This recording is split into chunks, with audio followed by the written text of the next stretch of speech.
What's happening, Bills Mafia? Ryan Thomas here for what is a massive episode of the Thomas Take Sports Podcast live, coming to you live on the Buffalo Fanbase Podcast Network, as well as all of my social media, channels, whether it's my YouTube channel, the Thomas Take Sports Podcast, or my Facebook page.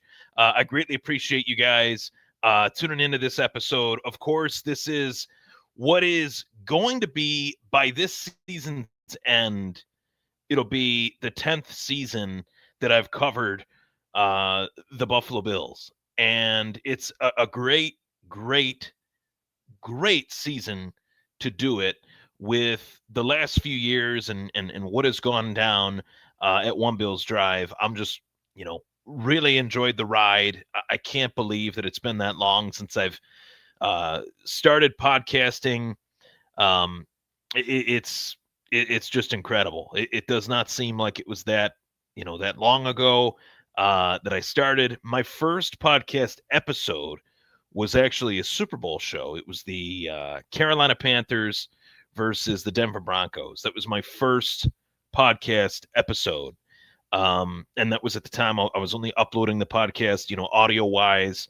Wasn't into any of the visual stuff yet. Wasn't doing the streams. Wasn't doing the, live fantasy draft shows like I did a couple weeks ago for my Dynasty League. But had so many awesome guests on the show too, and I've been working really hard at getting a great guest list together for the 2025-2026 season with, people from all throughout the sports world. But I've also been extremely busy in terms of just the content that I've been putting out in many, many different ways. Really happy to just be able to, put out great content for the folks at home that want to read my content or watch my content or listen to my content. Just to be able to put out content in a multitude of ways is really, really awesome for me. It's really, really fun. And it keeps things really, really original and just innovative each and every chance I get to add new content to, my repertoire.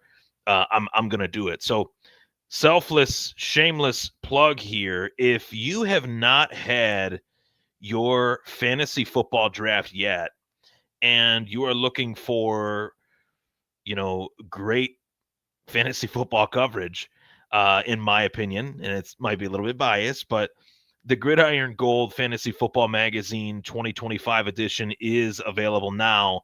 I've had a lot of success with this. This is the first edition of this magazine that I've released. And I put it out, of course, to you guys to let you guys and gals know that this is written by just myself. This is all my rankings, my ideas, my sleepers, my players that I feel will really stand out this 2025 season for fantasy football purposes. And helping you win your league is one of my top priorities. So I've got two trophies here in this room that I'll lean one way, that gold helmet right over here. This way, right there. That gold helmet is a fantasy trophy. I got another fantasy trophy over here. It's on a dresser, if you will, but it's one that I'm pretty proud to have. So I got the chips to back up the takes, right? I get the proof is in the pudding. The winning has taken place. The winning is in the pudding, right? That's the proof. That's all the proof you guys need. So Gridiron Gold Fantasy Football Magazine is available. I've also started a new fantasy football Facebook group, which is Gridiron Gold Fantasy Football. If any of you guys want to join it, I would really love that. All it is just an open forum for myself or for whoever joins that Facebook group to just post their own fantasy football content. It's a hub of takes, suggestions, whatever you want to call it, pertaining to fantasy football. The magazine is available now for $9.99. If you need details, of course, you can find those at the Thomas Take Sports Podcast Facebook page. My Venmo situation, when you Venmo me the $9.99 or $10, I will then email you the full document PDF format of this magazine, which I spent a lot of time on it. I spent practically the whole summer on it.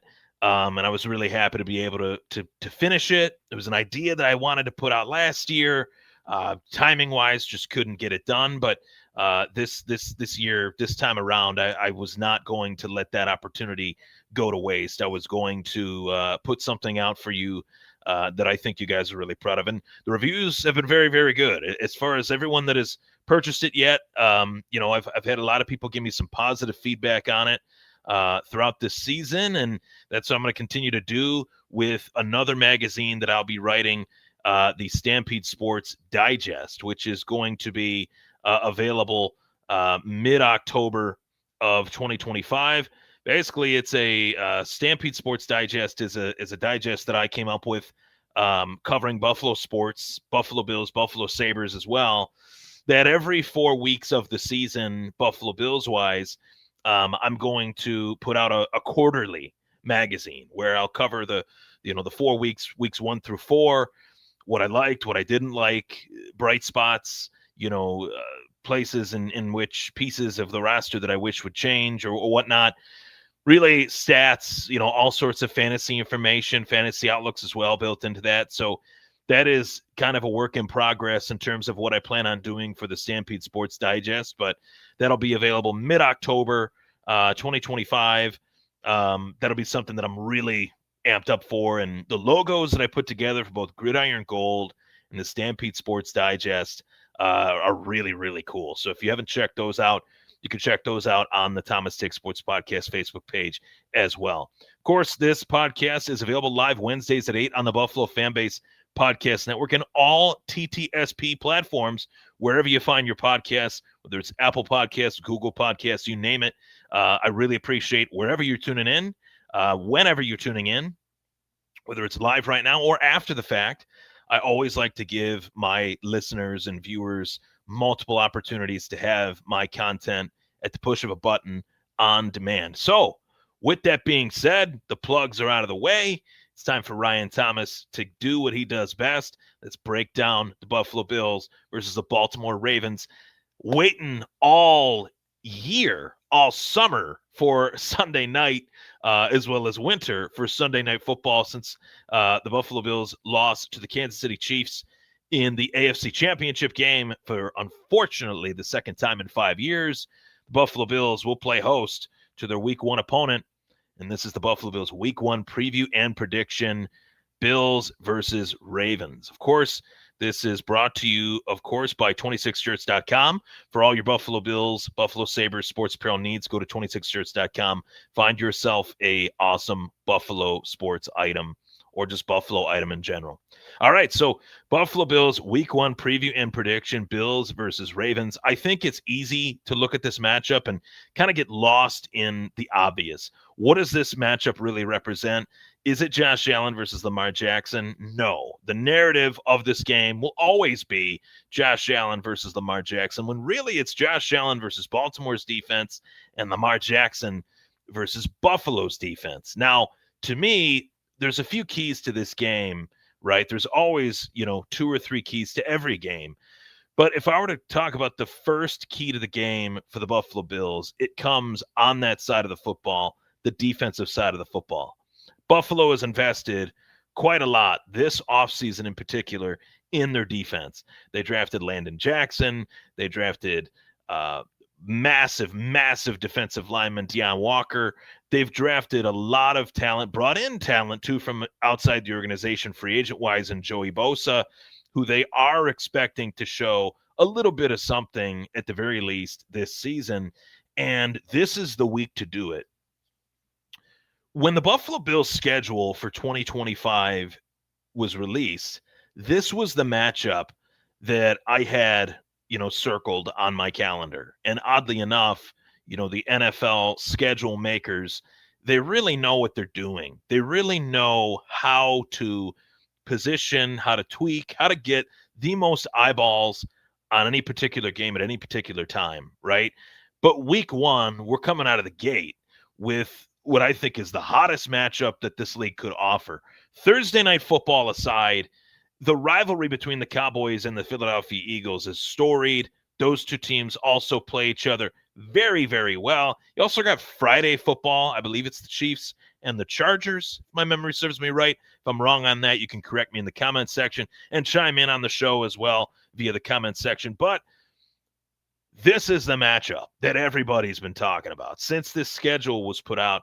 The two-time MVP, Lamar Jackson, and this past season's MVP, Josh Allen, going at it. And this is a bit of a revenge game as positioned by the Baltimore Ravens, because the Bills ended the Baltimore Ravens season last year and also suffered a blowout loss to the Baltimore Ravens in the regular season. So this is brewing to being a easy rivalry, because you got two great quarterbacks, you got two solid coaches and Jim Harbaugh and Sean McDermott that really love to John Harbaugh, that really love to go after one another. They really love to attack the opposing offense that they're facing in a variety of different ways. Sean McDermott, more of a zone-reliant, defensive-minded coach, whereas Harbaugh is more of we're going to really throw a Rubik's Cube of pressures and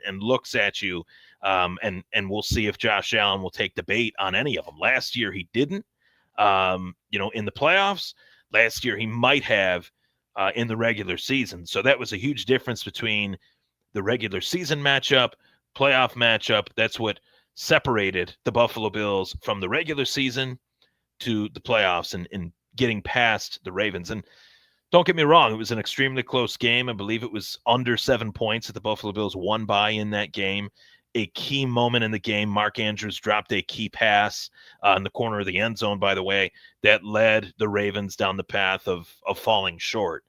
Who knows what could have happened if Mark Andrews would have caught that pass. Buffalo did have about a minute and change in order to, make up the difference on this. But at the very least, I felt very confident that the Bills would come away with this win.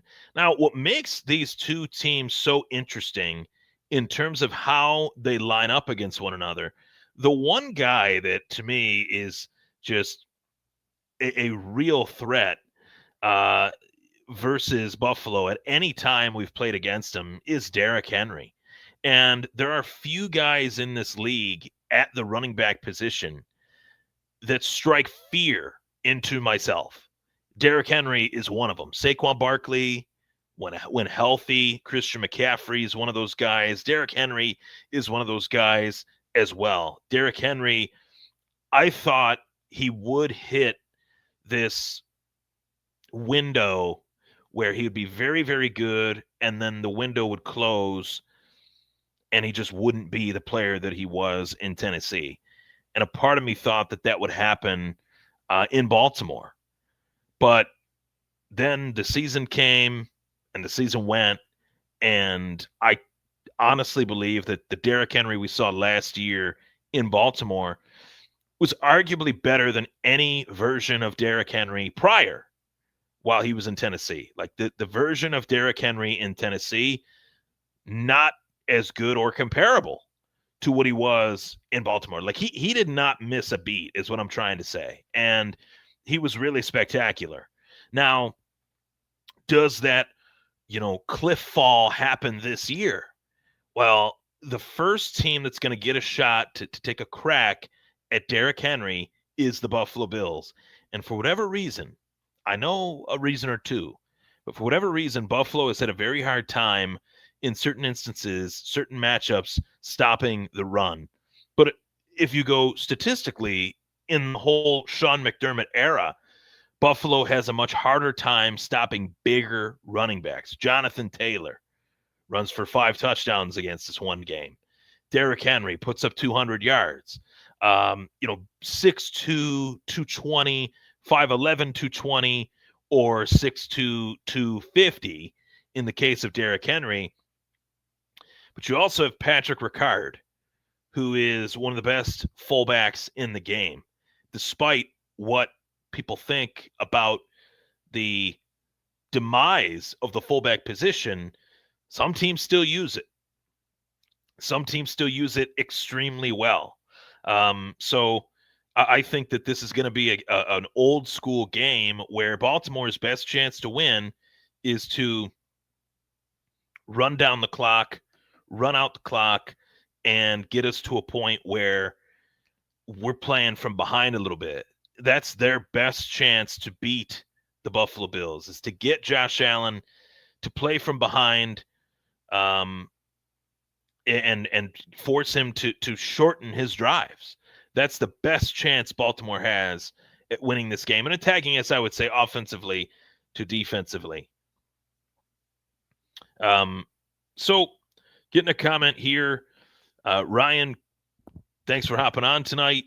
What are your thoughts on Zay Flowers as a threat to the Buffalo Bills secondary? So, interestingly enough, I've never looked at Zay Flowers and said, man, that dude is elite. You know, is he good? Yeah, he's pretty good, right? But Baltimore doesn't have a receiver at any, which way of the field, left or right side, that was as good as Stephon Diggs was for the Bills. And, I'll be talking a little bit more about this, as far as the Bills wide receivers go. But to me, when it comes down to it, it's all about Lamar Jackson. It's all about players that can game break around him, that allow him to kind of stretch things out. Zay Flowers is one of those guys. I think target-wise, just as big targets go, Mark Andrews is another. Isaiah Likely might not or likely will not play in this one. It's looking like that might be coming down to the wire. So, these two teams, it's really offense versus defense for Baltimore, Buffalo, Baltimore. I think this could be either a old school, slow pace game, or if Buffalo is successful at stopping the run, then this game is going to be a shootout. It's going to be a Lamar chuck it up, type game. Josh Allen doing what he does. But a key factor in this game, just as well as Derrick Henry then, is James Cook.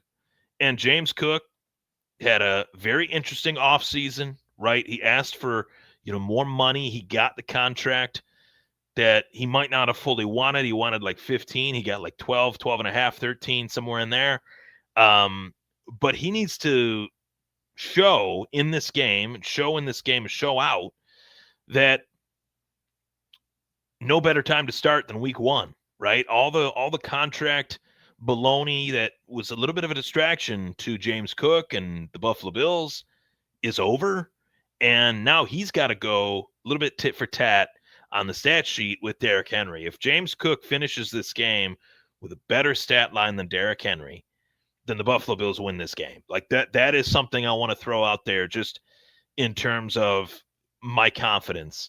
James Cook finishes with 100 yards, Derrick Henry has 70, the Bills will win this game. Like that is how confident I feel in terms of the little bit of one-dimensional style that Baltimore has with their offense. I definitely think Derrick Henry has mightily helped their case, right? He's mightily helped Lamar Jackson. He's brought quite a lot to the table, right? But I just don't really like what's around Lamar Jackson. DeAndre Hopkins was brought in.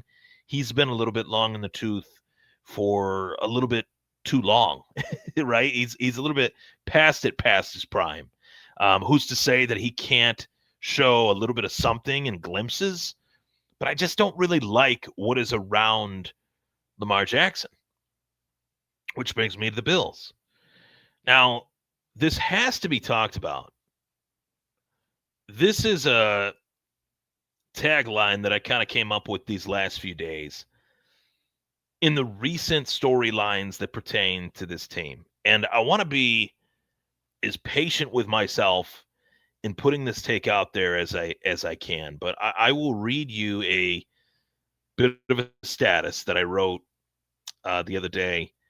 Couldn't put this in a tweet because it was too long. I was just on my typical soliloquy that I go on, tangent that I go on ranting and raving, as I sometimes can do when my mind is on fire from something that frustrates me.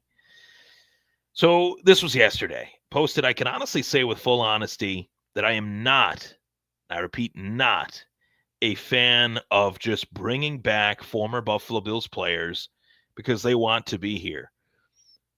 I believe that we are now at a point in which we should be signing the best possible players, not just the players that enjoy being here. Every wide receiver, with eventually the exception of Stephon Diggs, would love to play here. Would love to play here. T. Higgins would love to play here, right? Some of these guys that George Pickens next year, if he elects to go into free agency, I'm sure Buffalo would be on his, short list of teams he'd love to play for. But I didn't understand the Trey White bring back. I went on a lot of shows around that time. Maybe that was March or April. And I talked about it in great detail. You let a player go who was injury prone. He goes to other teams, mind you, teams. He goes to one team, he gets let go. He goes to another team, he gets let go of them. And let go from them, I should say. And he didn't really show anything, right? In terms of the player that he was. They could say, oh, we brought Trey White back because we want to have a guy in here that can help mentor Maxwell Hairston. That's great, right? But I don't want Trey White to really see much of the field. And training camp-wise, he was stealing snaps from guys like Maxwell Hairston, ultimately until Maxwell Hairston himself got hurt. And then eventually Trey White also, again, got hurt. So it's not valid depth. It's old depth, right? Physically old depth that has been through countless injuries. We're well documented. He was here when he suffered them, right? The Jordan Poyer bring back, I thought made even less sense. I go on to state because Jordan Poyer, again, shoulder issues, 34 years old, playing safety in the National Football League at 34 is very, very hard to do. Not everybody can play to 45 at quarterback like Tom Brady did, right? Certainly not everybody can play till 34 at the level that they did when they were 28 at the safety position. It's extremely rare. I've rarely seen it in this league. Not every player, as well as even Jerry Rice, who played for what felt like generations, right? 23 years or something like that. Brett Favre, 21 years. Peyton Manning, 18. But those are quarterbacks. It's just a different position, right? I remember when Emmitt Smith retired from the Arizona Cardinals, felt like he was a running back for like 25 years, but it was only like, 15, 14, something like that. So Jordan Poyer being brought back, even as a practice squad guy, you guys can throw this out there as if you're trying to correct me, but I don't understand it from that perspective really either, because the practice squad is mostly meant for a team to be able to sign younger players in the event of an injury. They'd have a young player to put in that spot, not an older player that has injury history. It's just confusing to me. And the Gabriel Davis bring back, more than any, is the signing that makes the least amount of sense to me among all. And I've tried to kind of play devil's advocate with my own talking point. Like Gabe Davis doesn't make much sense to me really at all. Doesn't make much sense to me because last year he suffered a horrible knee injury in Jacksonville. His one and done year with Jacksonville, signs a 3-year nice contract, and Jacksonville says, you're damaged goods. We're moving on. Meanwhile, 2 years ago, the Buffalo Bills basically said, you're not worth that much money. So now he's damaged goods. They bring him back on the extra cheap in a receiver room that's better than the one that he left. I mean, on paper, it's a lot better. On paper, and I do think in reality as well, it's a lot better. There's a guy by the name of Tyro Shavers that earned a spot that I think is just as good, if not better, than Gabriel Davis. Now, I could be completely out of my mind saying that, but Gabe Davis was dropping a lot of passes 2 years ago. Gabe Davis didn't really do a whole lot in Jacksonville up until he suffered his knee injury, and now he's back. It's just the only way I can justify it is maybe they plan on using Gabe as more of like a deep threat guy, because when you look at the receiving room of the Buffalo Bills, Keon Coleman, right, is looked at as a contested catch wide receiver. He's a go up and get it guy, not necessarily a deep threat. That doesn't a deep threat is a guy that can separate. Randy Moss was a deep threat because he could separate. Terrell Owens was a deep threat because he could separate. Keon Coleman is not really a guy that can separate. He's a contested catch guy. Joshua Palmer, he's 6'4", 220. That was a guy that I thought was a replacement for Amari Cooper. A little bit of an intermediate route possession guy too, in the wake of a Stephon Diggs too. Khalil Shakir, Curtis Samuel, they're very similar, right? Two qualified slot type guys. And then you got Elijah Moore, who was brought in from Cleveland, and Brandon Beane had said multiple times that they had wanted to go after him in the draft, and they've wanted this guy for a really long time, and they were finally able to get him. So then you add Tyrell Shavers to that mix. So I felt like, to be honest with you, despite what these, mainstream media people say, I felt like this was one of the better wide receiver rooms that the Bills have had in recent years. Then they bring Gabe Davis back into the fold. And I say to myself, okay, with Gabe Davis back, I guess Gabe Davis is like that one tricky route, that he ran against the Pittsburgh Steelers for that 99-yard touchdown. Maybe that's his thing. Those 4 touchdowns he had against KC, maybe he is a limited snap, deep ball guy. When he's out on the field, he's either run blocking or he's running that in and out deep route that he's patented during his time here. Fine. At 1.5 or whatever it was, that I get. But if you bring him up from the practice squad, somebody's going to have to come down, or somebody else at another position is going to have to get cut. So this is a strange one for me. I've tried to justify it, and I think I just did, actually. It proved my own point wrong. But it doesn't make it a good move. Or does it make it a good move? You guys decide. Maybe I'm wrong on this, but usually when you let go of a player, you let go of him for a reason, whether he's too expensive. I think if the Bills had the opportunity to keep Gabe Davis, they would have, had he not commanded $13 million a year. I think that if they would have had the opportunity to keep Mac Hollins, Gabe Davis definitely would not be back, which I thought Mac Hollins was way better than Gabe Davis.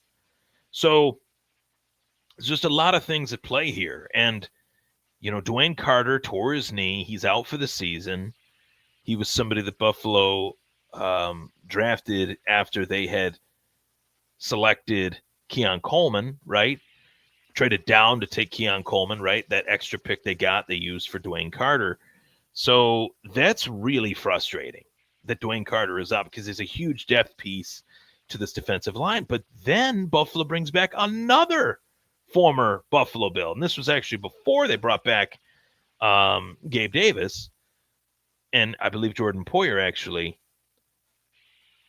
But Jordan Phillips is back for his 3rd stint with the Buffalo Bills. And I like the big fella. Don't get me wrong. I love all these guys. I don't want to say this like as if, I mean any disrespect whatsoever, but I just feel like these are just cheap last-ditch effort moves just to make the roster look better than it is in those areas, like in particular the secondary. The secondary is a huge, monumental concern for me and many other Bills fans out there. I mean, if you bring in a Trey White to mentor a rookie, that's one thing. If you bring in Jordan Poyer to provide more polish to Cole Bishop, Jordan Poyer was here when Cole Bishop was a rookie. Like if it's not it. It's not it sometimes, right? If he needs this, if Cole Bishop needs this tutelage, this tutoring, this mentorship at this point from a Jordan Poyer, I don't know if he's it. I truly, like, I'm at a loss in that regard. Like, by now he should have shown some signs of progress. I think his best game was actually the last preseason game against Tampa Bay. I thought he looked really good. I wish they would just leave it alone. Don't bring back these old players that don't have anything left in the tank. And I love these guys. I love what they mean to the Bills for when they were here. I just have massive doubt as to whether or not they could actually contribute in a meaningful way, in a productive way, at any point in the season. Mainly Jordan Poyer. That I would say. I mean, Gabe Davis could, Jordan Phillips could, Trey White could, but I would say White and Poyer are two that just I don't understand, especially when your secondary is as weak as it is. We need to invest in it with younger talent, and we've done that on the D line twice over. Got to get it right on the defense, on the secondary side of things. So, with that being said, the secondary being a big concern for me, Buffalo does shut down the run game, and it forces Lamar Jackson to pass. This could be a shootout, and that's what I'm going to predict just for the folks at home. And you know what? I will say that I do believe the Bills can and should win this one.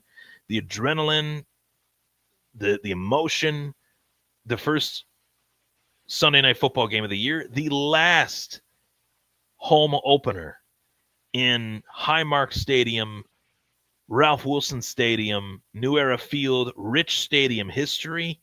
Yeah, let's just say that the tears will be flowing for those that are in the stands on Sunday night. And I think the Bills are going to win, but I would say from the standpoint of fantasy football defenses, maybe wait a week to start Buffalo's defense this week. Maybe put them on the bench. Maybe just give them a little breather in this matchup, because this is a really tough matchup. I believe that if Buffalo gets past Baltimore week one, they put one in the win column, that it is easily their hardest game on their schedule, already crossed off with a W to start week one. You can't really look at things like that. You got to take it 1 week at a time. It's a week-to-week league. I get that better than anybody. But when I looked at the schedule, and if I were to pick the toughest matchup on their schedule, I do believe that it is against the Baltimore Ravens. Not the Kansas City Chiefs, not the Eagles, the Ravens. Because they got the second best quarterback in the league right now, Lamar Jackson. Second best to the first best, Buffalo Bills quarterback, Josh Allen. So with all that being said, I do believe that the Bills are going to win this game, but I think it's going to be close. I think it's going to be a 35-32 shootout, right? That would have Buffalo down 32-28 late in the game. Josh Allen is going to find Josh Palmer down the sideline late in the game for a game-winning touchdown. And I think all the talk that I just made about all the wide receivers, right? Khalil Shakir, we know what he can do, right, in this offense. Keon Coleman, we're gonna start to see it, right? We're gonna start to see some signs of life here. How much will remain to be seen. But I think Josh Palmer, I think the Bills got plans for this dude. And I think that they're going to use him. And I think he's going to have a big, big game Sunday night. So I'm going to go Bills win 35-32. Josh Allen's stat line prediction, I'm going to go 280, 3 tutties, 0 interceptions. And for the sake of Josh Palmer, just because I said he's going to have a debut, I'm going to go 6 catches, 80 yards, and a game-winning score. There you have it. That was the Thomas Take Sports Podcast, Week 1 Buffalo Bills preview and prediction. Bills versus Ravens. The Bills coming out on top. I cannot wait for Sunday Night Football. I'm so happy that football is right around the corner. We got Thursday Night Football tomorrow night. The Dallas Cowboys take on the Philadelphia Eagles. Really curious to see what happens with that game in the aftermath of Micah Parsons being moved from the Cowboys to the Packers. My take on that is on the Thomas Take Sports Podcast Facebook page. I hopped on live right as that was happening. I was shocked. Could not believe it. Still can't believe it. Man, it was really something. It always will be something. That's a trade that we'll be talking about for many, many years to come. I think I got a theory on that I posted and stated. So check that out. All right. With that being said, I'm Ryan Thomas. That was the Thomas Take Sports Podcast. Thank you so much for tuning in. Take care. And last but certainly not least, go Bills.